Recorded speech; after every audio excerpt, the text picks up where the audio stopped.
السلام علیکم۔ آپ صلی اللہ علیہ وسلم نے صحابہ سے پوچھا کہ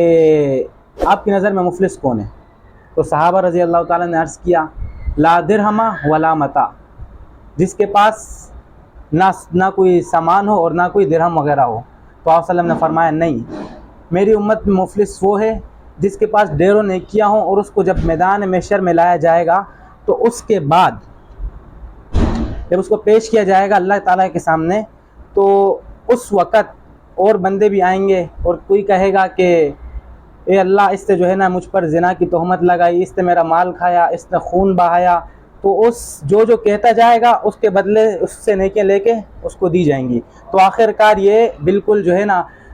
تن و تنہا رہ جائے گا، اس کے پاس کوئی نیکیاں بھی، کوئی ایک نیکی بھی نہیں رہے گی، تو اللہ تعالیٰ حکم دے گا کہ اس کو جا کے جہنم میں ڈال دو۔ تو یہ آج کل جو ہے نا ہم بھی اللہ کے سامنے سب اللہ کی راہ میں دیتے ہیں، مال وغیرہ سب کچھ کرتے ہیں، لیکن ہم حقوق اللہ چلو اللہ تعالیٰ معاف کریں گے، حقوق العباد کو ہم بھول جاتے ہیں، اور سب سے بڑی خرابی یہ ہے کہ حقوق العباد سب سے بہتر ہے۔ اللہ تعالیٰ نے قرآن مجید میں فرما دیا میں حقوق اللہ کو معاف کروں گا، لیکن حقوق العباد کو اس وقت تک معاف نہیں کروں گا جب تک وہ بندہ جس کے ساتھ اس کے ساتھ زیادتی کی وہ معاف نہ کرے۔ تو یہ ہمارے نبی صلی اللہ علیہ وسلم کی نظر میں مفلس لوگ ہیں۔ جزاک اللہ خیرہ۔